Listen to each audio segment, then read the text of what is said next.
What's up and welcome to Champions of Lore, a show about all the kick-ass stories behind some of Idle Champions' coolest campaigns and characters. Every Wednesday at 11 a.m. Pacific Standard Time here on twitch.tv/CNE Games or later on your favorite podcast service, B. Dave Walters and Erin M. talk about all the Idle Champions lore that's fun to know about.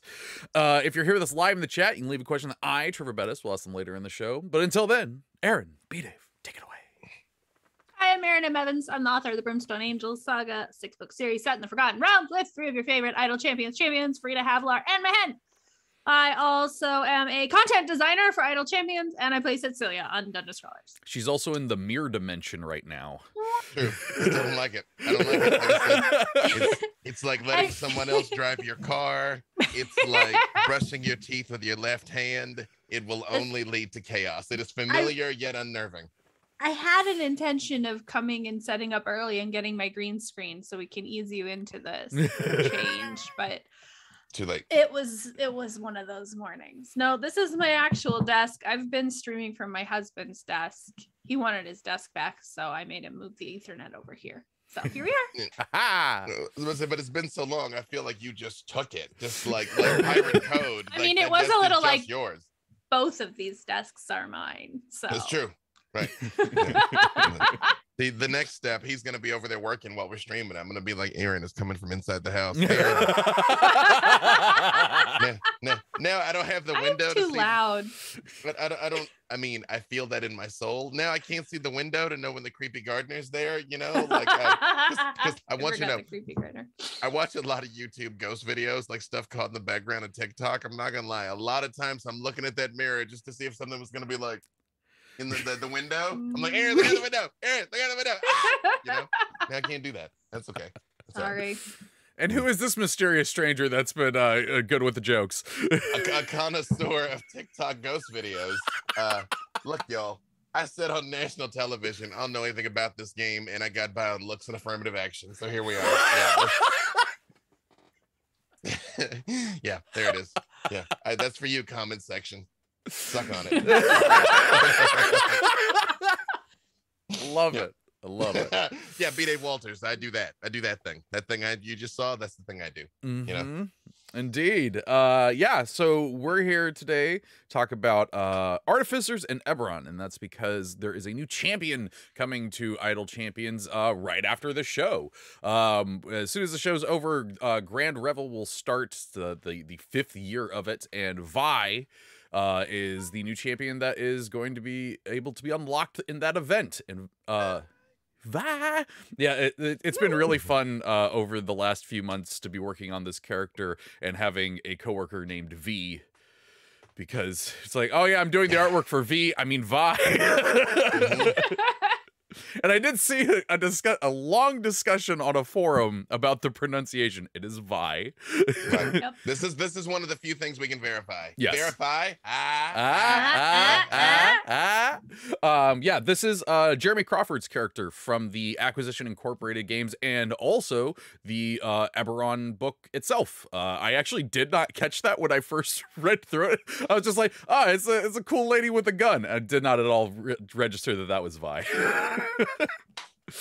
I mean, you know, Jeremy Crawford knows a couple of people over at WotC, so it makes sense that his character was sort of foundational. They owe him a few favors. So let me tell you my quick Jeremy Crawford detour story. Oh yeah, because might be a new record that we've tangented before we even started the topic. So it's his character. This is basically on topic. I was about to say, I keep raising or perhaps lowering the bar. I'm not sure. The bar is adjusting, though. There's bar adjustment in real time. Bar adjustment. So, years ago, like this would have been Stream of Many Eyes 2018. We all went out afterwards, and I was like, Jeremy, why are there half elves and half orcs, but not half gnomes, half dwarves, half halflings? You know, why are there not quarterlings? You know? Yeah. And he proceeds to explain it from a lore standpoint, which, while it is the lore, quite frankly, makes no sense. The abbreviated version is in the past. Orcs were honestly kind of an infection. You weren't born an orc, you became an orc. And elves were like the counterpoint to that. They were like almost divine, and so the humans could be blessed with that. And that's why you had half elves and not even half orcs. And I was like, yeah, okay, that sucks. And I rejected completely. and I'm gonna make half things. And so in the very first stream I ever did, there was a halfling baby that was half halfling, half Aasimar. He was a quarterling, and his name was Crawford. Because of that, he was Crawford, the half Aasimar, half halfling. Yep, I love that. Solid work there. I had a player once ask me for that because he had built out this family of characters through the PCs he'd been playing over the couple of years. And he was like, okay, well, I've had my halfling, and then their half brother who was half orc, and they came from different, like, I think they shared a father in common. And he's like, but I want it so that the half orc mom and the halfling dad had a kid. So I want a halfling, half orc, and so I went into D&D Beyond and built it out.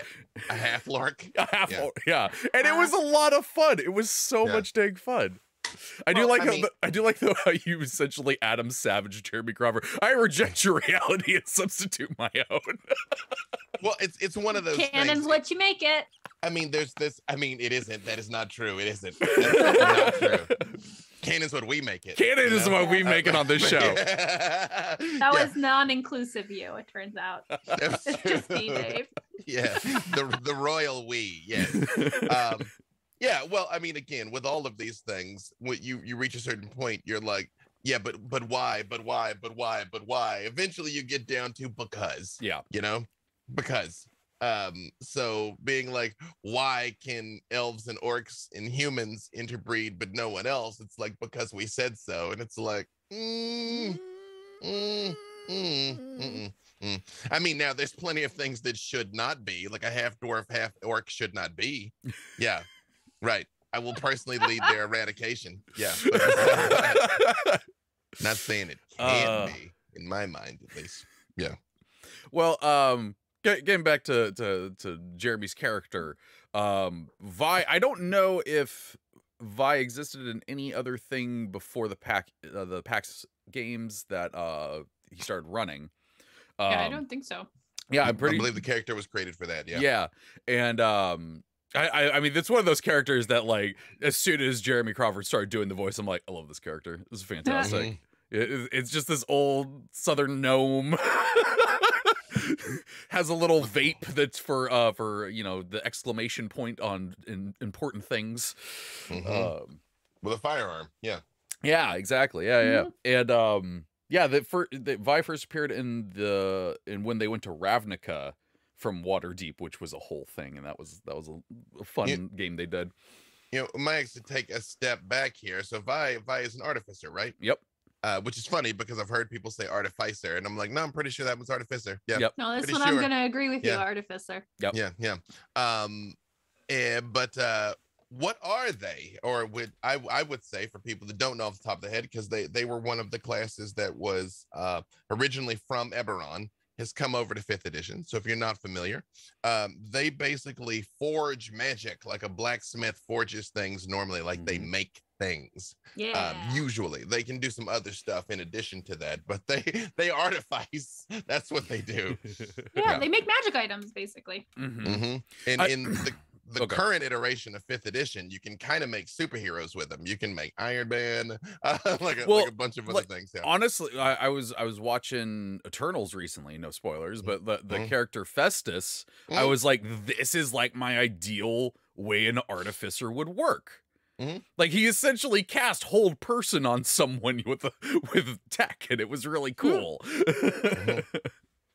But yeah, so the according to the wiki article, they came from 2nd edition. Which they did have as a wizard specialist. Okay. They came out kind of later in 2nd edition. That seems to be how they always end up coming into the game, is later. Yeah. Like at the end, they're like, ooh, this is a good idea. That's it. That's how they start new editions, is they have a really good idea for a class that just needs it built around. No, I'm making that up. That is not true. As far as I know, anyway. We always do have to clarify on those industry parts that we're just kidding. Yeah, because like we know people, like we'll start getting texts like, what are you saying? What? And I'm like, oh, sorry. Exactly. Yeah, and so in that case, they belong to the School of Thaumaturgy. They channel magic into or through non-living items for their personal use. So they are awful. They can't do enchantment and charm on living things. They can't do any necromancy in that specialty because they only work with non-living things and things that have never been living, I guess. But they do still need the ability to cast spells. Yes. Okay. In second edition, it's a wizard specialist. Okay. It's a specialty is what it's and I called. think that's how it was in two. Did they showed up in third edition, right? Yeah, that's when Eberron started. Yeah. 5. So yeah, they're added then, and it's primarily again items and constructs. And this is where like construct gets a little wider, right? Because they can work with Warforged. Like they're kind of the Warforged makers. They Warforged them, yes. Which then introduces the Forged question of war. what do Warforged count as? They're do sleeping Warforged dream of electronic sheep, yeah. Of Artificer sheep. It's true. I mean, there is a picture of like an Artificer Rottweiler on one of the wiki pages for them, so it makes sense that there's somebody can make an Artificer sheep. And then so they started off as wizard, essentially subclasses, for lack of a better term back then.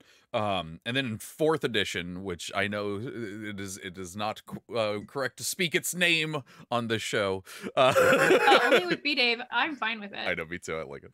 And that was the one where Artificer became its own class. No. It was its own class Eberron. in 3rd. Oh, it was. With Eberron, but it was Eberron specific. Yeah. And it's not until 4th where we start to widen out and be like, well, this can fit other places too. And now in 5th, it's like, where do you want? So a lot of there are for Forgotten Realms, since that's the setting for Idle Champions, there are obviously there are champions that are not native to Forgotten Realms. They've come to offer their talents in this weird little AU Forgotten Realms that we love so much. But there are spellcasters within the Forgotten Realms who really qualify very nicely as artificers. Things like Tinker Gnomes. There is Lantern I think Lantern's an island off of the western coast of Faerun that does a lot of like magic item creation, mechanical magic items. Generally, if you want to have your character have some sort of a firearm, it came from Lantern is the answer. I just recently pulled, there's a Rashomon campaign guide on campaign setting on the DM's Guild that I pulled down to look at because my character in Dungeon Scrawlers, Cecilia, is from Rashomon. So I was like, oh, well, okay, let's see what they said. And maybe I'll borrow some, and maybe I'll just go, no, I like my way. But one of the things I really do like is in Rashomon, there is a class of spellcasters. So wizards who are female are the witches, the Wicklaren that kind of run everything. Wizards who are male are the Vrimiani, who are cloistered, and they build magic items for the defense of Rashomon. That's what they do. So they built the Vrimiani as a subclass for Artificer, which makes a lot of sense to me because that is really the focus of all of their magic is how do we build weapons or defenses for Rashomon. I don't know a lot about Rashomon, but from like the artwork that I've seen, it seems to be more like, not a lot of metals and whatnot. Are the artificers using like wood and stuff to make these? Maybe the Vrimiani don't get a whole lot of attention in the lore. There's a couple novels about them, but that's cool. So they could be like wood and stone themed. They do have iron for sure because the ruler is called the Iron Lord, and that would be very weird if they did not have smelting capabilities. But I know about them from Destiny. That's a joke for only some of you out there. I would just like to insert one of my favorite quotes about Artificers, just for context here, was Artificers invent cutting-edge problems, then they try to solve them loudly and often with collateral damage from Tasha's Cauldron of Everything. Yeah. That's beautiful. So 5th edition Artificers came about with the Eberron book. There was a long playtest beforehand about it, which I know it went on for so long. I know people who get it mixed up with what is actually in the book and what it isn't. But it's definitely one of those classes that they want to do their best to get right. I know that was the conversation for a long time, because Artificer did become a pretty beloved thing, just like maybe not even in play, but just in concept, because like we've been talking about, they make their spells, like they describe it as like, you don't cast a spell, you throw something that does the spell, and that's just cool. Yeah, I one of the very first things I ever got to be a part of officially was the earliest versions of the Artificer, and that was back in 2018. So I saw multiple iterations of this. The challenge was the game has changed, and a lot of the crunchy aspects that the Artificers excelled in weren't there anymore. So it was like, how do you capture the flavor of what this is in a way that is still like meaningful and worth doing, basically. And yeah, like I mentioned, that they have the three subtypes of the armorer, the artillerist, and the battlesmith. The armorer is basically Iron Man. The artillerist, you've got guns and weapons that walk around with you, which is pretty dope, by the way. If you've like my Rottweiler is a minigun, you know what I mean? You're like have at 'em, chopper. Or a battlesmith, which is what you build like a little robot bro, or a little robot sis, or a little robot non-gendered robot friend. You know, however you choose to manifest your little robot friend, and they basically fight and do things for you. They're an interesting. They're similar to a bard in the sense that bards can do a little bit of everything, and also so can artificers, but they do a different little bit of everything. Like there's a little bit of fighter and a little bit of wizard combined with like a tiny bit of like a pet class, but your pet class is a robot. Please listen to the robot. They've also added alchemist is another arc. They're called specialties for artificers, so they can specialists. Yeah. Potion person. You can throw Molotovs at people. Sorry, I didn't mean to deviate from our deep dive into the lore, because that's kind of what we're here for. Yeah. I was like, let me add some of that top level. We're just gonna weave back and forth. It's fine. Yeah. It's like kombucha. You just scrape that bit off the top. And that's what you drink. I was gonna say we're being like artificers because if you weave back and forth, that's stronger than just doing the one thing and then the other thing. This is an homage to artificers. Also, we just lob things, like me saying, if you like kombucha, don't ever look into how it's made. Don't Google it. Don't find out. No, if you like it, do not look. No, hard pass. So the Artificer in 5th edition, like it is, I do like the analogy of it being similar to the Bard class, because it is kind of all over the place, but not in a bad way. I like the little robot friend. I think that's fun. And it can be kind of powerful too. Yeah. I had a player in a game recently that I was also a player in, which was that doesn't happen a lot. But they were a dwarf, the armorer artificer, and it was just really cool having this little like swole dwarf walking around with an Iron Man suit on. It's like, oh, you need something in stealth? Don't worry. And we're like, what do you mean? Oh, nice. You can just do that. Yeah, they can stealth too. Yeah, I played in a long game on Roll For It where one of the characters was an artificer, and they had a pet pangolin, not even an animal companion, just an actual pangolin, and so their robotic companion was a mecha pangolin that he got put inside of, and it was like, yeah, right, mecha pangolin. I love everything about that. Pietro, I nearly died for Pietro more than once. Yeah, so yeah. So take a look at these from the Eberron perspective, though. Is it okay? I'm trying to form this question better in my head. It makes sense for them coming from Eberron because, like you were saying, with the Warforges and everything like that, and how Eberron's kind of like tech noir kind of thing. Like it makes sense for artificers to come from there. How do they have a big presence in the Forgotten Realms? It's the ones that I was saying, right? There's Lantern, which has long been sort of the source for Magitech. It's more clockwork than like Eberron. The Romyani is a good example. Another one that I think of is High Imiskar, is a culture that was an empire that has fallen, but the Imiskari have still persist. I think they've moved underground is the difference. But High Emiskar was a big magic tech kind of civilization before the current age. So that's another option. And then Tinker Gnomes. But essentially what I'm saying is like they're not as common of a they're class not to as see. common. They're not as common. But if you want to do it, there are places where it is common, and those people, well, I mean, Brimiani are kind of, hermits, but you could leave if you were a really good artificer. You could bounce, I'm sure. Yeah. And people travel from Lantern and Emiskari, leave. Like you can still do this, and everything's in Waterdeep. It's true. I think we'll talk a little more about Eberron greater here soon, and we've talked about it in the past. But in Eberron, which is where Keith Baker created these things originally, they were primarily in Corvair, which is like the most technological place, like where the lightning rails came from, where the elemental airship came from. They also were the original creators of the Warforged, were artificers. Although how it was done has been lost. And then House Cannith, which is one of the human houses, had a lot of pull in the artificery area of things. Yeah, they had the mark of making. Yeah, I believe dragon marks, fun stuff. But but see, I feel like that's what a positive pregnancy test should be referred to from now on, as the mark of making.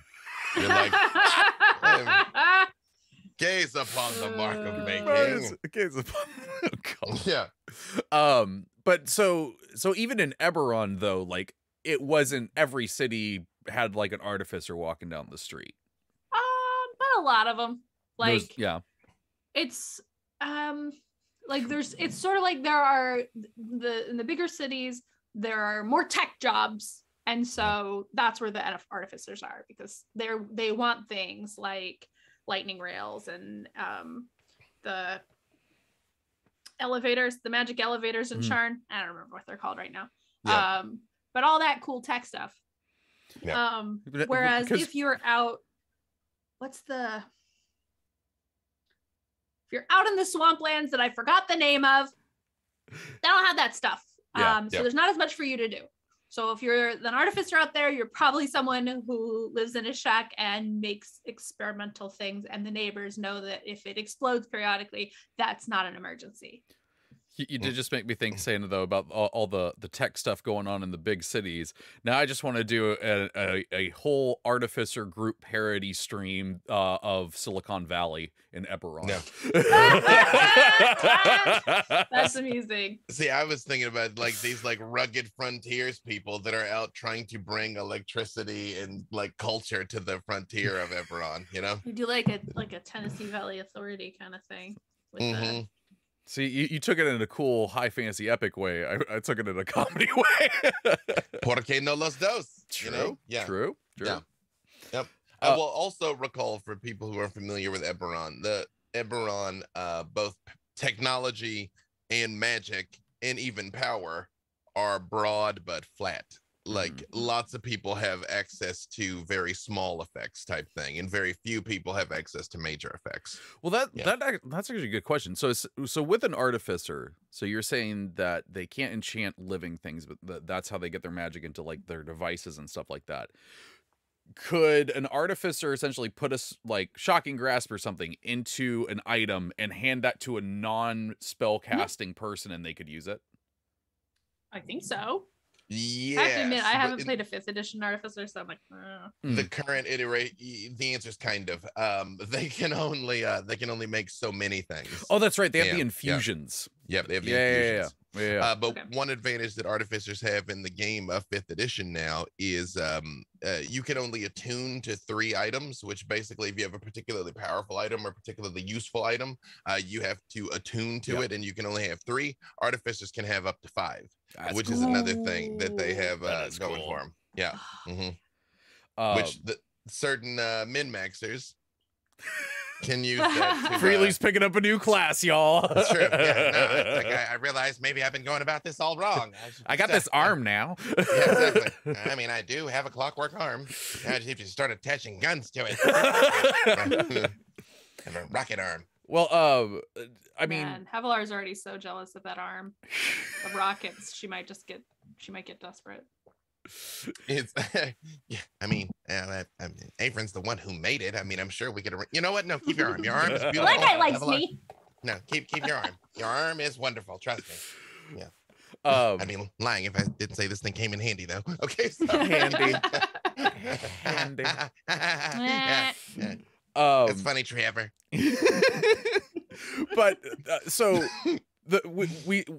we've had Keith Baker on our other show writing about dragons and shit, and one of the things that I love talking with him about was the uses of magic in just everyday life, and I feel like that's really kind of a through thread with Artificers and Eberron, because it feels like in Forgotten Realms stuff, Artificers are looked at like, oh, whoa, you're that weird old dude that just makes devices that blow up. But in Eberron, like, that is a way of life. They are making the things that are being sold. They are making the things that are making life easier for people in the bigger cities. I guess that's like something to kind of maybe think about when making an Artificer for Forgotten Realms compared to one that maybe came from Eberron. Thing is also they're basically the scientists of Dungeons and Dragons. You know, to an extent, that's the difference between a wizard and a sorcerer. A sorcerer is almost like a mutant that is just born with this stuff, and then a wizard has like studied and really learned how to do it. But an artificer is even like one step past that, you know, where it's like, how do I? You learned it, and now you're making it practical. Right, exactly. Better living through sorcery. Although it's a bad example because I just said sorcerers and those other things. But yes, better living through alchemy, essentially. Yeah. Yeah. I just had a question in my head that I'm like, oh, that's just gonna lead down bad rabbit hole. Which essentially, now that I'm thinking about it, I guess spell slots in 5th edition is kind of how many devices you have on you, not the ability to cast the spell. And that made my head hurt. Not sort of. I mean, they can cast spells. It's just they can't cast as many. Yeah. And it's usually flavored that way. It is not that they are solely incapable of casting burning hands, you know. It's just usually flavored as, I got my boom tube, burning hands, you know, and then they actually have a boom tube that can do some other stuff, you know. Yeah So it's both, really. And they're surprisingly good at fighting, which is interesting, because they're still kind of squishy, but they have access to medium armor, shields. They can attack twice. I mean, you can get in there. Wait, they can attack twice? They can. That's right. With the Battlesmith one, you can. Yeah.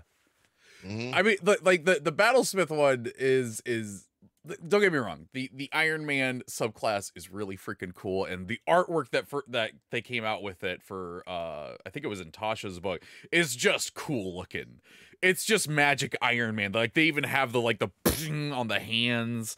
But the Battlesmith with the giant hammer and the robot dog, I want to play that. That just looks cool. I want to. They get smites too, don't they? I don't know. I think they do.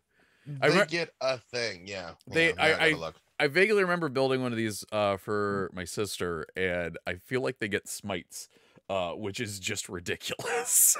Well, now I have to look. For the Battlesmith in particular. Yeah. They do. They get the spells, the branding smite and the banishing smite spells. They do. As a paladin, I'm offended, but okay. So recently in Dungeon Scrawlers, Cecilia's close friend, who's definitely not her warlock patron because she's not a warlock, took all her spells back, and I've been trying to figure out how to manage this for at least a couple episodes because I don't have a class right now. And it occurred to me reading this book that she trained as a Ramyani. She's gonna be crap at it because she doesn't have the stats for it. But I would love making her a battlesmith, and I can't do this. So cool. This isn't gonna last long. God, I hope this isn't gonna last long enough that I gotta completely rebuild her class. But so here's an example. You were talking about if you're gonna do this in Forgotten Realms, and you want it to sort of fit into the world. I would make this steel defender not out of steel. I would make it out of magically infused wood. Yeah, is it for like a walking tree construct kind of thing? Isn't that a thing in Eberron? Isn't it like ironwood or something? Baba Yaga-ish. Sure. Yeah. Yeah, Ironwood goes back to the original game. Yeah. I feel like if you say, hey, there's this tree and it grows in the place I'm at, and the wood's really hard and it doesn't light on fire easily, that's plausible. I believe it. You can't make it immune to everything, but I mean, you can say, I think it's totally reasonable to be like, okay, it has all the stats of the steel defender, but it's made out of steel wood. I mean, in that same campaign that I mentioned with the Mecha Pangolin, I played a Warforged who was flavored to be made out of wood. You know, nice. I mean, he's made out of wood, but he's Warforged, and so when he wild shaped, he turned into animals that were made out of wood. You know, yeah, because he was a wilderness sentinel was what he'd been created to be. So, yep. Nice. Yeah, I mean that stuff, flavor stuff. Yeah, the lore is what you want it to be, folks. I will say though, Erin, the idea of Cecilia like just busting in with like a giant like hammer and like a wood robot dog and just be like, hey, I'm not a warlock, but I'm totally an artificer, and just smiting something sounds badass. I would love that. Like plot twist. Yeah. You've been an artificer this entire time. Yeah. So I pull out my old school books, dust them off, and be like, oh yeah, that's how you do that. So being able, you said a couple times that we have talked about Eberron lore in the past. I think we've done 2 episodes or so about it, but what is there any lore that y'all can think of specifically with Eberron that is tied into artificers? Ooh, that's a good question. I'm gonna refresh my memory. That's what I'm here for. Tough questions. Well, and I'm give you another quote about them here. That I see the secret patterns of magic, and through the items I carry, I can use that magic to protect you, heal you, or make you explode. That's you know, the more I hear about artificers, the more I'm like, I really should just play an artificer, because that just sounds like my jam. That's also how I just feel about me personally, by the way. Like me in life, I can protect you, heal you, or make you explode. Yeah. So I do love this one. Yeah. So the Lord of Blades is a Warforged. It's a super shredder. Matthew Lillard played the Lord of Blades in our one-shot celebration. The Lord of Blades! He just kept yelling that every time he could, because of course he did, because he's Matthew Lillard. Yeah. So it's a Warforged that is the leader of it's like the prophet of a Warforged cult. So if you find pictures, it is like extra big Warforged with lots of extra swords sticking out of it. And the Lord of Blades, who I think uses he, him pronouns. So I'll say he is an artificer. And the cool thing about being an artificer that's a Warforged is you can fix yourself. Whoa. You're going to make myself Artificer, more better. heal thyself. I gotta find that's an interesting one. Yeah. Oh, I was wrong. They're gonna tune up to 6 items. I thought they're gonna tune 5. They're gonna tune up to 6 at high levels. That's wild. Jeez. This is also so the imagine other reason. The Lord of Blades with 6 things all stuck all over him. Yeah. Okay, my stopgap is I'm gonna get a bunch of magic items, but that 3 attunement slot business is not fun for this. All right, secretly I was also an artificer and I have 6 attunement slots. Love it. I'm bringing up an image of the Lord of Blades for viewers. Okay. This is like my favorite image of him because he's just wild. I would be remiss if I didn't say that Beadland Graham put out an Eberron product. Oh, that's right. That's why Matthew Lillard was so on about the Lord of Blades. So yeah, Beadland Graham's. They even had the dragon stones in them. Mm-hmm. Yeah, but yeah, this is like my favorite picture of Lord of Blades because I said the Super Shredder thing. You're like, he looks like Super Shredder. He just, and he's got these 2 robot wild dogs with him. It's a whole thing. One of my faves. Fun fact, kids, for those of us that are of an age that remember TMNT Secrets of the Ooze, that was big sexy Kevin Nash in the Super Shredder costume. Oh, that's right. That was him. Yep. Go ninja, go ninja, go. Legally distinct. Legally distinct. I actually did not know that Lord of Blades was an artificer, and yeah, that does. That's kind of wild to think about. It's just like, oh yeah, no, I'm hurt mending. Yeah, it's like, am I? Yeah, maybe I'm not. Yeah, he does look a bit impractical, like 90s comic book art impractical, but he's got a lot of pointy bits though. Yeah. A thing that I did not remember are the conspiracy theories about the identity of the Lord of Blades, which just feels very like appropriate to the world. That this is a thing people are like passing secrets about. Yeah. Yeah. There's a theory that he is the royal bodyguard Bulwark, who disappeared soon after the Treaty of Thronehold was signed because he was advocating for the freedom of the Warforged people, which the treaty gave him that. So then he's like, okay, this, and then this is a one that he's not actually a Warforged proper. He's let's see. If it's just a dude, a costume, it really is Super Shredder. Maybe there's a pangolin inside. It's Boo. It's Boo. It's just a little wheel in there. It's the so the first Warforged was created by an artificer named Merrick Stecanis, and his son gave them sentience and worked on them and advocated for them, but he got disinherited from House Cannith. And there's a theory that he's working for the Lord of Blades, but there's also a theory the Lord of Blades is just him wearing a suit, which seems deeply inappropriate. Erin, that's not okay. I like that. But well, the Lord of Blades being an artificer though did spark an idea in my head before we check in with the viewers. Remember, viewers, you can type in your questions into chat, and our awesome mod Martin will grab them, put it into a text document that I can read off at the end of the show. But are there any other notable artificers, specifically from Eberron, besides Vi and Lord of Blades? So that guy I mentioned, Merrick Stecanis, the one who came up with Warforged. He's a well-known one. I'm trying to remember that one's. I think because that's the thing. I don't think there actually are that many that I can think of. There's novel ones, and I'm trying to remember the name of the guy.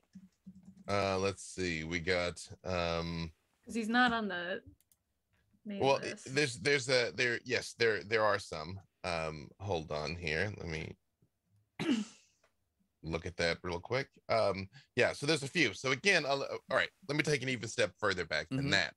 Eberron, Keith Baker's baby, and Keith Baker is objectively a genius. Shout out to Keith Baker. I hope you hear this. Also, when I see him without his hat on, I'm not sure it's him. I can pass a lie detector. But there were many years of Eberron and a lot of rich Eberron lore, just like there is with the Forgotten Realms and all these other things that we talk about. So, within that world, there was a lot. But there was Avani was a famous traveling artificer and musician, but she was actually from Waterdeep. That she was in the early 14th century DR. She was in like 1372, and right now it's like 1490. I think time is about to pass though. I think in the new things it's gonna be a little further ahead. Ooh. So she was 100-ish years ago from now. Yes. Now with bunny ears. Yeah. And one of her quotes was, "I may be an inventor, but I earn my way through public performance rather than selling my creations." So she's an artificer and a musician, which is interesting because I would have been like artificer bard, but it's like, no, she's artificer. And I was like, okay. I'm not here to tell you how to do your thing, girl. I did find a different wiki article that was talking about artificers specifically in Eberron. And yeah, Lord of Blades is on there, but the other two are the Decanith family, the Merrick Stecanis and Zorlan Decanith. So Merrick Stecanis, the senior, is the inventor of the Warforged, but his namesake, Merrick Stecanis, is the current head of the southern holdings of House Cannith and is a brilliant inventor. He made the Warforged. He maybe has a secret. This is his grandson, I think, who has the same name. But yeah, he's the grandson. He may have a secret creation forge under Sharn. He's that guy. So what's actually really cool, being a Destiny player, is that there is in Destiny there is a character type you can play that, oh my gosh, I actually cannot remember what their name is right now, but they're robot people. And they that's one of the characters that you can make at the beginning of the game. I cannot believe I can't remember their freaking name right now. It's human, awoken. The chat section is yelling at you right now. I'm of no assistance because I didn't play Destiny. Yeah, no, yeah, it's bugging me. Exo, thank you. What was it? Bear Glove 01, thank you. I know they're like, bah, the typing meme. Yeah. But they do have a lot in common with Warforges, even down to like it's unknown how they were made, or like, you know, where they you know, specifically like how the consciousness of them was put into a robot body. Soul core. And one of the expansions, I'm not going to like spoil the story parts of it, but there's a raid that goes into the place that Warforges were made, or not Warforges, but Exos were made. And there's this whole like twist plot line about like the creator of them and everything. And now I'm just like, I just really want to do that in Eberron. That sounds cool as hell to do in this. Again, for people who may not have an encyclopedic knowledge of such things, since I guess we're deep into this, but I might as well clarify. Warforged are sentient constructs. They're basically Cylons. They were created to be soldiers in the last war from Eberron.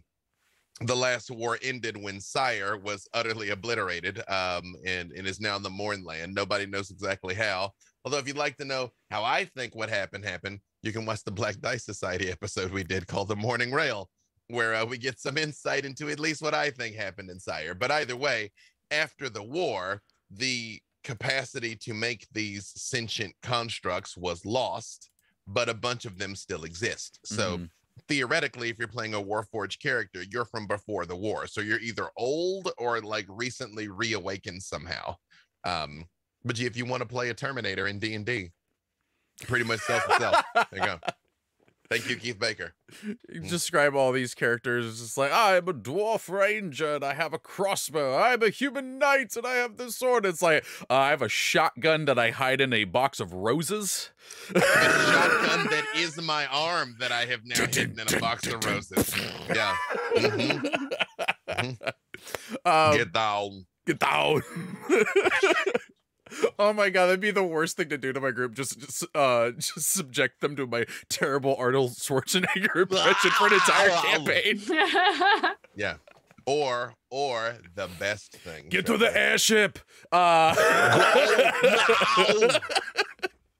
So before we check in with the viewers, any last thoughts on Artificers or Eberron?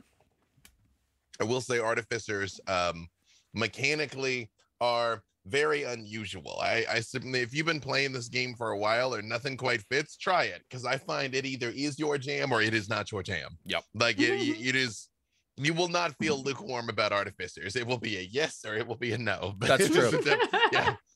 That's but true. It's worth trying. I actually think that I kind of really want to do. I have a thing coming up, and now I'm like, should they be an Artificer? I don't know. Well, maybe I'll do that. But any last thoughts from you, Erin? Eberron's cool. Eberron is cool. It is very cool. I've never played one, but so let's see. Actually, very here for it. Yes. Or possibly I've been playing one all along, and that's the twist. Ooh. That is plot twist. That's true. Plot twist. You know what you got to do, and I will help you with this because this is what I do. If you want to build an Artificer that can do every single thing we've seen Cecilia do, let me know and I got you. It might require some light multi-classing and some feats and stuff, and then you were like, I said this entire time I was not a warlock. Nobody listened. Yeah, it's so because warlocks have a relatively short list of things they do. So I mean, I could make that happen for you. I can give you an Artificer that has all your powers, and you're like, I literally told you every time, and you didn't believe me. Why does Archfey showed up and said, you can't fight with these. You have to figure out something else. That was a weird thing that happened. I mean, I can also verify the Archfey just do things. Yeah. They don't need a reason. Zybilna does not need to be antagonized to just start tinkering, you know? I have to read this one from Stinkwhip, which again, Fantastic name. That's a great name. D&D party consisting of the Terminator, RoboCop, Judge Dredd, and Rambo. And I just want to add on to that group's name is The Laws. Yeah, it's a lot of yelling. Yeah. And your entire campaign title would just be yeah.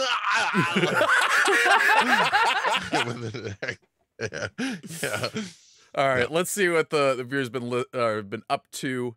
All these grabbed by Armand Martin. Thank you again, Martin, for doing what you do. Because I would not be able to grab these at the speed you do. Nanbread Loaf says, question, are many people in canon, or are there many people in canon that walk between the planes?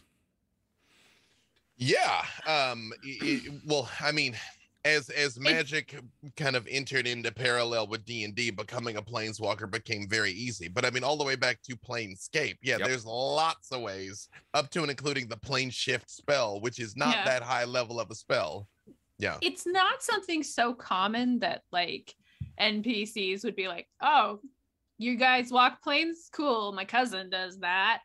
But it's not so rare that if you're like, this is what I want to do, your DM would be like, what?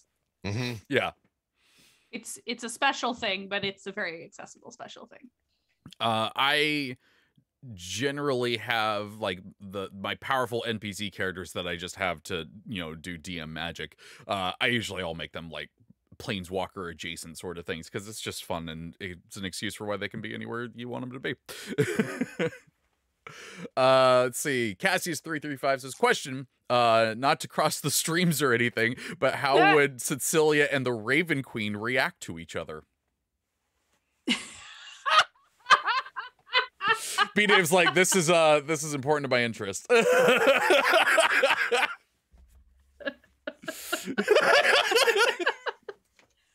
this, I wonder if this is part of why is that the sort of our current big bad evil guy is called the Golden Raven. The Golden Raven, it turns out, is a Cecilia variant who stopped being lazy and got real ambitious and learned chronomancy. And so when the Golden Raven appeared, we didn't know who it was, and people's theory was it was the Raven Queen. But she's this is where it gets into like, I'm not totally sure I fully comprehend the depths and heights of the Raven Queen's personality. You don't. I think Cecilia would be like, oh, sorry, that was the wrong door. I'm just gonna leave now. And hope her extremely high charisma would save her from living in the spooky castle. Because I don't think she wants to live in the spooky castle either. She just got her freaking witch house. Come on. I will say for me, and of course my interpretation of the Raven Queen is only one. It's not the interpretation, it's an interpretation. But I will say the Raven Queen is not evil, she's necessary. I mean, she's pivotal to the death process. She isn't death, but she runs the Grand Central Station of death. It's a good way of describing it. Yeah. Yeah. And I don't know. Does she hand out warlock packs? Just asking for a friend. Well, here's the thing. Because you clearly aren't a warlock, maybe you could become one. Right. It's true. Yeah. Right. No, options are there. Dental. Raven Queen 1,000%. Listen, I jumped in too fast last time. I'm not making fast decisions. She does offer dental, but it's gonna be like Hellraiser teeth afterwards. I think like you're gonna look like Baraka from Mortal Kombat, but they will be very strong teeth. Yes. Yeah. So that's it. Yeah. I mean, again, if you want to know how tough the Raven Queen is, Ravenloft is a part of the Shadowfell. It's like the Lower East Side of the Shadowfell is Ravenloft. I think the actual question that should get asked is, how does the Raven Queen react when someone keeps arguing with her, like keeps kind of like pressing the issue too far? Is it like an obliteration thing, or does she get sucked into the argument? I think she probably you lose your mouth like Neo in the Matrix. I mean, again, you got to think the entire Shadowfell looks like a Tool video, and that's her doing. So that gives you some idea. Think about it. I mean, you're not wrong. Think about the video for sober. I know I am. Yeah. Right. Yeah. And she did that of her own free will. So that's all you need to know about her. Next time my players go into Ravenloft, I'm just like Yeah. Yep. I think the answer is I don't have any characters right now that want to live in the spooky castle. So there you go. I mean, yeah. Foolish Genius not that 89. all of them get that choice. Foolish Genius 89 says, question, when did guns, parentheses, magic, artifice or not, start being a thing in the Forgotten Realms? I know we have drow pirate gunslingers in Dragon Heist. So yeah, when did guns start to be a thing? all the way back to second edition. You could Really? get flintlock. You could get flintlock weapons in second edition. They were difficult to come by. They couldn't shoot often, but they were like very, very devastating. So of course, even young min-maxer me wanted one. Firearms go back to the earliest days of D&D. Mm-hmm. But it very much was like, here's a real life thing just kind of bolted on, because it was like, well, swords are real and armor's real and shields are real, and so flintlocks were the first real firearm, so there you go, you can you know, versus now where it's more hyper magic cannon go, you know. Like, I mean, the Artificer isn't actually making a 12 gauge, you know. Right. Yeah, Vanya, I think, like, launches a little homunculus out, or not a homunculus. She launches like has a little robot basilisk. A cockatrice. So she launches it like a Pokeball. Which is, I mean, like, yeah, like you can have a gun, or you could have a Pokemon launcher that explodes. Why stop at reality? That's the question. I mean, if we wanted that, we wouldn't be playing this game. Yeah. Actually, jumping off of that, Cassius 335 says, question, do electric sheep dream?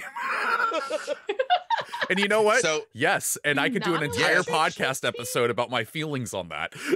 Yes, because Warforged don't sleep, but they go into that same low power mode that elves and Reborn go into, so they're kind of halfway into the next world. So yeah, they can dream. I love Warforged, making Warforged do things that don't make sense for a robot. Like, right? Like one of my first D&D characters was a Warforged sorceress.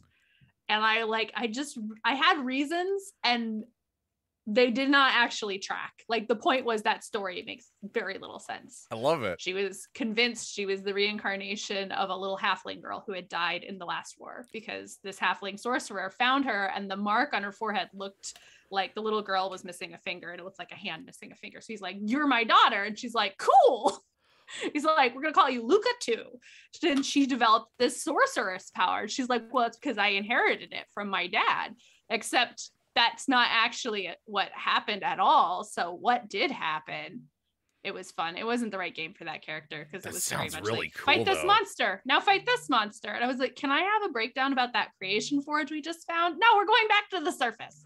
So someday I would love to play that character and actually figure out why any of this happened. What's funny is you said the character's name was Luca too. That actually parallels the Destiny thing. When Exos have their minds reset, they have their name, and then the number after is how many times their mind has been reset. Oh, interesting. So like one of the characters at the main hub is called Banshee 44. So his mind has been reset 44 times. Dang. I feel like I wouldn't want to know that, by the way. Like, I mean, I can have it happen, but I wouldn't want to know. Oh, they make it real depressing too if you know the lore of that game, because you go up and talk to Banshee, and it's just like, hey, I'm gonna buy some guns. He's like, I'm not gonna forget about him this time. I'm not gonna forget. I'm like, holy crap, jeez. Okay. This comment I saw in the chat spawned a lot of stuff, so I'm gonna read it here. Fun. Rex Verde says, question, would an Artificer's Rottweiler that was powered by lightning be a Wattweiler? Thank you all for tuning in. That's it for this show. That's it for this show going forward. I'm just, you know. It was fun. It was fun. We had a good run. Good. Bye, me, Dave. That is commitment right there. We will never see his like again. Martin even put in the chat, this derailed chat for... Martin puts it here, this derailed the chat for at least 30 minutes. How dare you, Wattweiler, sir? How dare you? Or madam, I don't even know. How dare you? I've never... And here's the thing. This is what I'm mad about. I'm not even mad that they said it. I'm mad that I love it so much. You made me realize something about me that I didn't want to know. Okay. If Jorge's not in the chat, I'm just gonna send him this VOD later and just go, you'll know when I want you to make a GIF. You'll know the part. Yeah, I will send you a coffee. I look right at that picture of that robot Rottweiler this entire time. Wattweiler. Oh my god. Let's see. Now I know how Zeus feels. Like, I guess you can live. Oh jeez. There's so many other good ones in here. We actually gotta head out. I did not realize what time it was. I gotta read this one because it's funny. Reaver one says, "Is 4th edition like mentioning Highlander 2 to a Highlander fan?" Look, I said yesterday, 4th edition is the last Jedi of D&D. Wow. 4th edition made my career, so I love it forever. Wow. I hate that I'm not gonna say you're wrong. All right, and I'm glad I got an Erin M. Evans out of it. It was worth it. I've never gotten to pull this, but and on that bombshell, friends, where can people find you and what awesome things are you working on? You can find me on Twitter at Erin M. Evans. You can join me on Mondays at 1:30 p.m. Pacific for Concentration Check, a co-writing show where we do some work sprints to keep you company while you work on your project. And then you can join me with these guys on our podcast, Writing About Dragons and Shit, available wherever you download fine podcasts. And then on Wednesdays, that's today at 6:30 p.m. Pacific, you can see me play Cecilia, who is, I don't think, an artificer. Maybe. Well, right now she's not anything. Maybe. Right now she's not an artificer. She's not an artificer. she's a not-officer right now. Yes. A not-officer. For Dungeon Scrawlers, an actual play show with a bunch of fantasy writers. And that is on twitch.tv/Dungeon Scrawlers. Yeah. I am TV's B. Dave Walters. You can catch me Thursdays, the Black Dice Society on D&D Twitch at 3 Pacific. Fridays on G4, Twitch, and YouTube at 3 for Invitation to Party. Mondays at 3 on the televisions on G4 for Invitation to Party. And all over the place doing all sorts of things every other day of the week. Just follow me at B. Dave Walters. So busy. Y'all, it's a lot. You can find me on Twitter at the Treavor. There's an A hiding in there, as well as all the podcasts I do. We're still trying to get 50 questions for I'm Gonna Podcast, so please send in your just wild, ridiculous questions to I'm Gonna Email at gmail.com. They don't have to be wild or ridiculous. You can just do a normal question. It's fine. I thought of a question I'm gonna send you. Email. You can also find me at, well, at least my name at the bottom of the Pack Antics webcomics that just started up this week. Me and Luke McKay are working on those. And it's new ongoing series that's going to happen every Tuesday, so be sure to follow us on Twitter, Instagram, all the fun places, and I'm also going to be posting them on the Discord in their own special channel, so you can find them all there. If you missed any part of the show, you can catch it later as a podcast on your favorite podcast service, and if you have any suggestions for future topics you'd like us to talk about related to Idle Champions and D&D, you can send those into championsoflore@codenameentertainment.com. Thank you to Martin for moderating in the chat today and doing a fantastic job as always. Thank you to Codename Entertainment for giving us a chance to have some fun and talk about some D&D.